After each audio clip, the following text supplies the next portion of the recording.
হযরত আলী রাদিয়াল্লাহু তাআলা আনহু ফজরের নামাজ আদায় করার জন্য মসজিদে গেলেন। এদিকে হযরত ফাতেমা রাদিয়াল্লাহু তাআলা আনহা অত্যন্ত জ্বর থাকা অবস্থায় ঘরের সমস্ত কাজ শেষ করেছেন।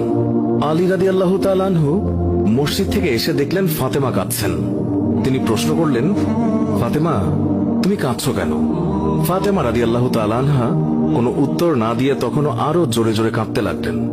আলী রাদিয়াল্লাহু তাআলা আনহু কয়েকবার প্রশ্ন করার পর মা ফাতেমা কাঁদতে কাঁদতে বলল, আমি স্বপ্নের মধ্যে দেখেছি আমার আব্বাজান হযরত মুহাম্মদ সাল্লাল্লাহু আলাইহি ওয়াসাল্লাম আমার ঘরের মধ্যে ঢুকে কি যেন তালাশ করছেন। ঘর থেকে বের হওয়ার সময় আমি পেছন দিক থেকে আমার আব্বাজানকে ডাক দিলাম, ও আব্বাজান, আপনি কি তালাশ করছেন? আব্বাজান তখন বললেন, ও আমার ফাতিমা, আমি তো তোমাকেই তালাশ করছি, তোমাকে নিয়ে যাওয়ার জন্য। আরো বললেন, ও আমার ফাতেমা, আজকে তো তুমি রোজা রাখবে, সেহরি করবে আলীর দস্তরখানায় আর ইফতার করবে আমার দস্তরখানায়। তখন হযরত আলী রাদিয়াল্লাহু তাআলা আনহু এই স্বপ্ন শোনার পর দুইজনে বুঝতে আর বাকি থাকলো না যে ফাতেমা ইন্তেকাল করবেন। দুজনে আরো জোরে জোরে কাঁদতে লাগলেন। এই সময়ের মধ্যে হযরত হাসান এবং হুসাইন রাদিয়াল্লাহু তাআলা আনহু এসে তারা জিজ্ঞাসা করলেন, আব্বাজান, আম্মাজান, আপনারা কেন কান্না করছেন? ফাতেমা রাদিয়াল্লাহু তাআলা আনহুর একটি অভ্যাস ছিল, যখন হাসান হুসাইন তাকে কোনো কাজে বিরক্ত করতেন তখন দুইজনকে নানাজানের কবরের কাছে যেতে বলতেন। আজকেও ফাতেমা বললেন, তোমরা দুই ভাই নানার কবরের কাছে যাও।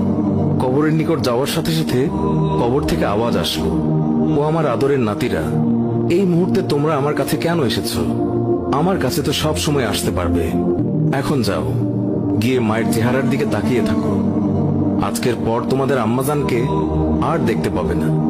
এই কথা শোনার পর দুই ভাই কাঁদছেন এবং দৌড়াতে দৌড়াতে আম্মাজানের কাছে চলে গেল। গিয়ে আম্মাজানকে জিজ্ঞাসা করলেন, তোমরা দুইজন কেন কাঁদছো?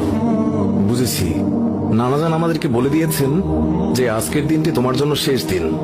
নানাজান তোমার চেহারার দিকে তাকিয়ে থাকার জন্য আমাদেরকে বলেছেন।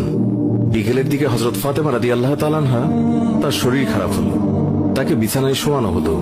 মা ফাতেমার মৃত্যুর পূর্বক্ষণে হযরত আলী রাদিয়াল্লাহু তাআলা আনহু তাকে তিনটি কথা বলেছেন। ও আলী, আমার প্রথম কথা হচ্ছে, যেদিন থেকে আমি আপনার ঘরে এসেছি ওই দিন থেকে আজ পর্যন্ত আমি আপনাকে অনেক কষ্ট দিয়েছি। আপনি যদি আমাকে ক্ষমা না করেন তাহলে কি আমার কারণে আব্বাজান অনেক লজ্জিত হবেন।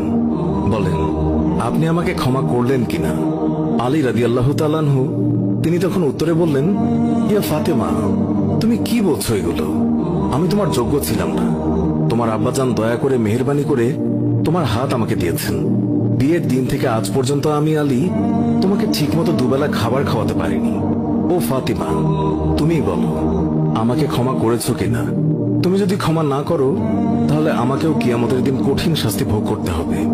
ও আলী, আপনার সাথে আমার দ্বিতীয় কথা হলো, আমি মারা যাওয়ার পর আপনি বিয়ে করে নেবেন দুনিয়ার যে কোনো মহিলাকে আপনার পছন্দ মতো। আমি আপনাকে অনুমতি দিলাম, আর আমার বাচ্চা দুইটিকে সপ্তাহে একদিন আপনার কোলে নিয়ে ঘুমাবেন আপনার সাথে। আমার তৃতীয় কথা হলো, হাসান হুসাইন যখন বড় হবে তখন তাদের দুই ভাইকে আল্লাহর রাস্তায় সোপর্দ করে দেবেন এবং আমাকে রাতের বেলায় দাফন করবেন। হযরত আলী রাদিয়াল্লাহু তাআলা আনহু বললেন, তুমি নবীর মেয়ে, আমি সবখানে খবর দিয়ে তোমায় দাফন করব, এতে সমস্যা কি? হযরত ফাতেমা রাদিয়াল্লাহু তাআলা আনহা তিনি এর উত্তরে বললেন, আমার কাফনের উপর দিয়ে সবাই অনুমান করবে নবীর মেয়ে কতটুকু লম্বা ছিল, কতটুকু স্বাস্থ্যবান ছিল, এতে আমার পর্দা ভঙ্গ হবে। মা ফাতেমার মৃত্যুর পর তার লাশের খাটিয়া বহন করার মানুষ মাত্র 3 জন ছিলেন, হযরত আলী রাদিয়াল্লাহু তাআলা আনহু এবং ছোট হাসান এবং হুসাইন রাদিয়াল্লাহু তাআলা আনহু। হযরত আলী ভাবছেন যে লাশের খাটিয়া বহন করার আরো একজনের প্রয়োজন হবে, তাহলে 4 কোনায় 4 জন কাঁধে নিতে পারবেন। এমন সময় হযরত আবু যর গিফারী রাদিয়াল্লাহু তাআলা আনহু তিনি হঠাৎ করেই উপস্থিত হলেন এবং খাটিয়ার কোনা বহন করলেন। হযরত আলী প্রশ্ন করলেন, হে আবু যর, আমি তো কাউকেই বলিনি, তাহলে আপনি জানলেন কিভাবে? তখন হযরত আবু যর গিফারী রাদিয়াল্লাহু তাআলা আনহু বললেন, আমি আল্লাহর রাসূল সাল্লাল্লাহু আলাইহি ওয়াসাল্লামকে স্বপ্নে দেখেছি। তিনি বললেন, হে আবু যর, আমার ফাতেমার লাশ বহন করার জন্য লোকের অভাব, তুমি তাড়াতাড়ি চলে যাও। ও আলী, আমাকে তো হুজুর সাল্লাল্লাহু আলাইহি ওয়াসাল্লাম আসতে বলেছেন, তাই আমি এসেছি। তোমরা তো আমাকে বলনি।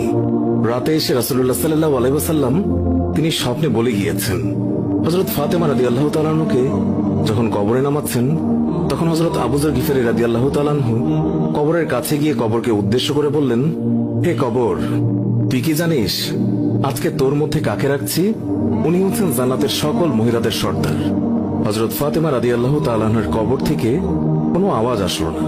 তিনি আবারও বললেন, উনি হাসান এবং হুসাইনের আম্মা যান। এবারও আগের মতো কোনো আওয়াজ আসলো না। তিনি আবার পুনরায় বললেন, উনি হচ্ছেন হযরত আলী রাদিয়াল্লাহু তাআলা আনহুর স্ত্রী। তারপরও কবর থেকে কোনো আওয়াজ আসলো না।